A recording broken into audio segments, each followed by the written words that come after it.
Hello B-Bros and welcome to the greatest update in the history of War Thunder, or at least as far as I'm concerned. This update has finally been, I suppose you could say, announced on the dev blog, and this means it's probably going to be coming in the next few weeks, and it is finally here.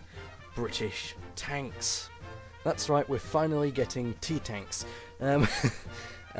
They have released a few sets of images of 3 of the tanks that are going to be added in this update. So, starting with the lowest tier 1 that is going to be added, the Churchill Mark III. Now, as far as the Churchill goes, its main classification was infantry tank, for infantry support, as a lot of the British heavy tanks were. It was first put into service in 1941 and went out of service in 1952. It was designed by Harland and Wolff. In total there were 7,368 different variants of the Churchill that were built, and as far as its battle capabilities go, it weighed a total of 38.5 tons. It was 7.44 metres in length and was 3.25 metres wide. It was also 2.49 metres tall. It had a crew of 5, commander, gunner, loader, driver and co-driver. Its armour capabilities were somewhat similar, probably a little bit better than a KV-1, which is why I think it's probably going to be around 3.7 BR. It had 102mm in the front of the hull, and anything between 16 and 102mm elsewhere. Its primary armament was a 57mm or 6-pounder gun. Was its main armament. It was also equipped with 2 7.92mm Bezer machine guns. Its engine was a 350 horsepower Bedford twin 6 petrol engine, and it had 2,200 RPM. Its power to race ratio was 9.1 horsepower per ton. It had a coiled spring suspension and its operational range was 56 miles. Its maximum speed, 15 miles per hour, which obviously isn't that much, or of course in War Thunder it will be 24 kilometers an hour. Now, as far as where the Churchill is going to be positioned in the tech tree, I would say at tier 2 with a rough BR of 3.7, as it's pretty similar to a KV-1 in combat capability. It's got slightly better armour, bit of a slower speed, and not quite as good gun, which is what makes me think it combines together to make pretty much an equal machine to the KV-1, probably the early KV-1 that is seen in War Thunder at 3.7. Now, on to the next tank. So, the Comet. This tank falls under the classification of cruiser, and it is a modification of the Cromwell chassis to have the 17-pounder gun, along with a new turret. The Comet was in service from 1944 to 1958, and 1,186 of them were built. It weighed 32.7 tons and measured 6.55 metres in length, 3.04 metres in width, and 2.67 metres in height. It had a crew of 5, commander, gunner, loader, driver and hull gunner, and had between 32 and 102mm of armour. It was armed with a 17-pounder gun and 2 7.92 Bezer machine guns. It used a Rolls-Royce Meteor engine with 600 horsepower, giving it a 18 horsepower per ton ratio. It used Christie suspension and had a maximum speed of 51 kilometers per hour. As far as it goes in War Thunder, it has been hinted at being late tier 3 to early tier 4. It's also interesting to note that War Thunder is going to be using British classifications such as cruiser, infantry, and etc.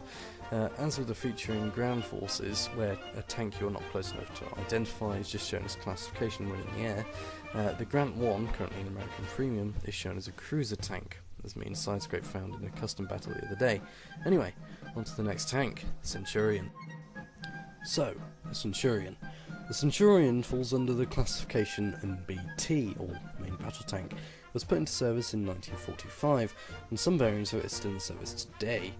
The variation we have confirmed in-game is the Mark III, at late tier 4, facing against variants of the Panther and the T-44, rather.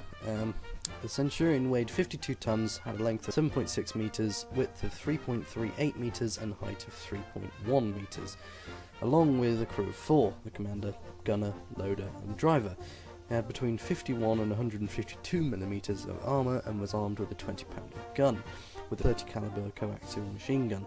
It used a Rolls-Royce Meteor engine with a horsepower of 650, giving it a 13 horsepower per ton ratio, and a 35 km per hour top speed. In War Thunder, I think it's going to be a fitting match for the T-44 and the Panther F. Now, I'd like to show you my rendition of the British Ground Forces trajectory that I've been working on. So, here we are. This is my, not necessarily prediction of what I think the British tech tree is going to look like, but what I would like it to look like.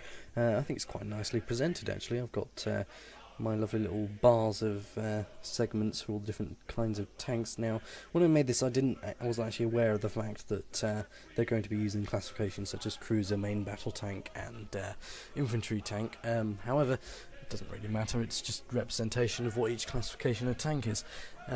But as you can see, what I'm hoping, I'm really hoping, they're going to use for the reserve tanks are the Vickers Light Tank Mark 6C that has the 15mm machine gun on it. I think it would be a good opponent for things like the T-26 and the Panzer II, as it's faster than a Panzer II, less armour obviously, but it's got a comparable armament, and the other reserved tank that I would like for the British is the Tetrarch, the Light Tank Mark 7 with the QF 2-pounder gun. I think again this is a fitting opponent for the T-26. In particular, it's a very similar tank. It's not very well armoured, probably a little bit faster than a T-26, and has a slightly smaller gun, 37mm compared to a 45. But anyway, that's what I hope for the reserves at least. Well, as for the rest of the tech tree, it's pretty much what the people would expect for British tanks. Got a couple of unique things. Got the Churchill Avery with the 290mm mortar on it, which I suspect is probably more likely to be a premium than in the actual tech tree, but one can hope. A couple of things I've added that I don't think most people would expect to be in the game. I've got the Medium 3, which I've put at a Tier 1 medium tank, which is a very much trench warfare designed tank, used a little bit during the African campaign. We've got, let's see, what else is a bit unique. Couple of interesting anti-aircraft guns. We've got modification in the Vickers Light Mark 6 with the 4 7.92mm. We've got a couple of modification of the Cruiser 6, I believe that is. No, Cruiser 5, Crusader. A couple of anti-aircraft modifications of that. I've added a armoured car line, which I'm interested to see whether they do that or not, because I want there to be a separate line for armoured cars, but they could just integrate them into the current lines, although I don't really see how they're going to do that. A couple of interesting premiums. Got the A1E1 Independent, which is a very big tank, somewhat similar to the T-35. Lots of guns, so that should be interesting to see whether that's added or not. Got the Valentine with a 17-pounder, which is very interesting. Put that in the premium line. It could be in the actual line, I just couldn't find space for it on this diagram, because it's a little bit awkward for... You've got to make sure there's an equal amount of tanks in each preset, each tier rather, otherwise it messes up the diagram. So I just slapped that in as a premium. Got the Grant one obviously, and of course the one tank that the British, just the one tank that has to be added. This thing is definitely going to be added, or I am personally going to go and murder Gaijin. This thing is the TOG 2 star. This thing is just ridiculous. It's longer than a mouse. It's absolutely ginormous. It has a 17-pounder gun. It's just ridiculous. And of course, once you've got a TOG, you never need anything else. Just we've got to have a TOG. Anyway, guys, that's pretty much it for this video. See you in the next one.